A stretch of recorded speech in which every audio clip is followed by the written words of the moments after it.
Dear students, today I am sending you a PDF as well as a video based on exponents and power, that is chapter 2.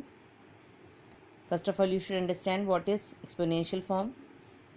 3 upon 7 into 3 upon 7 into 3 upon 7 into 3 upon 7 into 3 upon 7.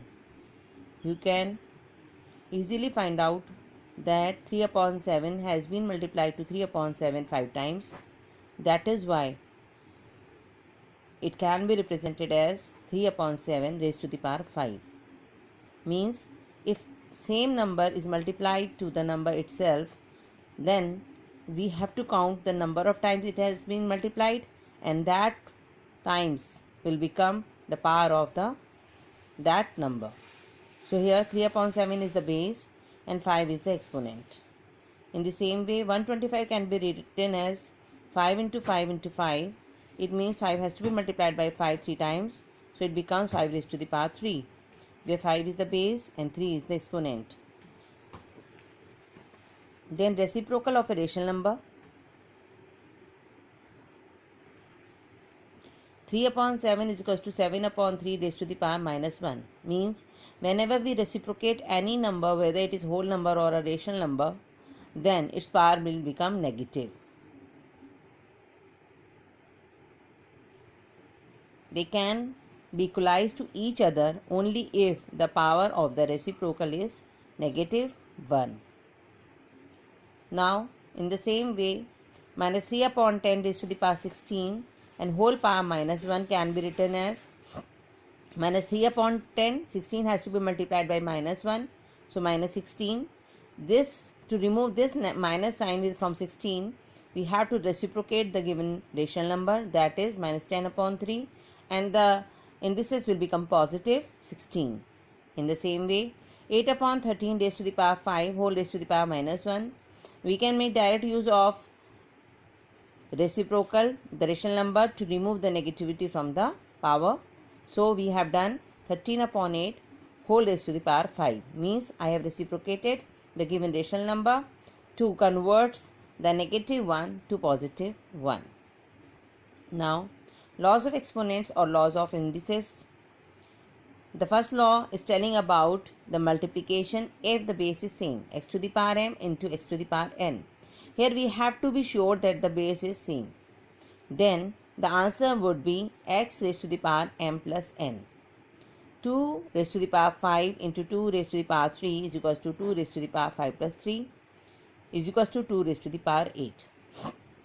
Law 2 is telling about division. X to the power m divided by x to the power n. Again, we have to be sure that the base should be same. Then the result would be x raised to the power m minus n. Here it is very much clear that m is greater than n. 2 to the power 6 divided by 2 to the power 3. 2 to the power 6 minus 3 gives us 2 to the power 3. Here we can multiply 2 into 2 into 2 and give the answer as 8 if required. Otherwise, leave it as it is.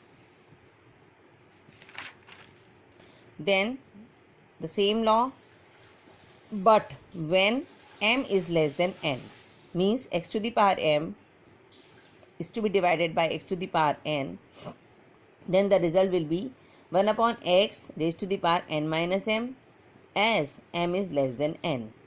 3 to the power 3 divided by 3 to the power 6 gives us 1 upon 3 raised to the power 6 minus 3 is equals to 1 upon 3 raised to the power 3, and this when moves to numerator, then it will become 3 raised to the power minus 3. Then law 4, x to the power m raised to the power n is equals to x to the power mn, means we have to multiply the power m and n. So 5 to the power 2 whole power 3 is equals to 5 to the power 6. Then the next law 5, x to the power minus m is equals to 1 upon x to the power m, means to convert the negative exponents from numerator, we have to take the same number to the denominator to make it positive. Or 1 upon x to the power minus m becomes x to the power m. The reciprocal of the same is also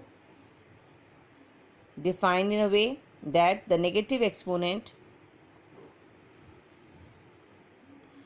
converts to positive exponent by taking it to the numerator. 3 to the power minus 4 can be written as 1 upon 3 to the power 4, and 1 upon 5 raised to the power minus 2 can be written as 5 raised to the power 2 in numerator with positive indices. Now law 6, x to the power 0 is equals to 1.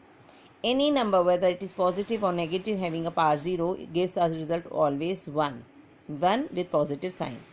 So here I have taken example that minus 1001 having raised to the power 0 is equals to 1 only.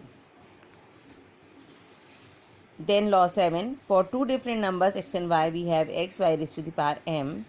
It means this m can be distributed on both the numbers x and y, and x and y are initially in multiplication, so the final result is also in multiplication, that is x to the power m, y to the power m.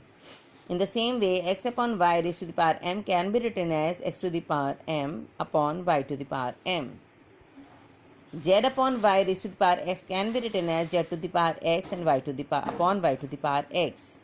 Minus 7 upon 3 raised to the power 4 can be written as minus 7 raised to the power 4 upon 3 raised to the power 4.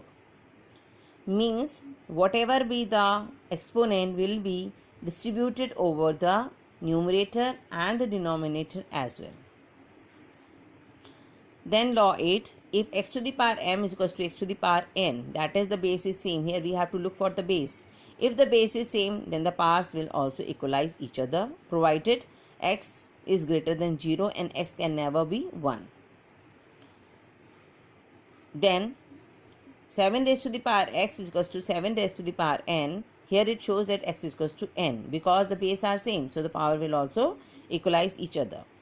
In the same way, x to the power m is equals to y to the power m. This time the powers are same, so the base will also be same, that is x is equals to y. So dear students, I have completed the laws of this chapter that has to be used in the exercise as well. So till the next tutorial, please practice all these laws along with the examples I have given to you, as well as examples given in the book, at least up to example number 5. That will help you in a great manner. Thank you.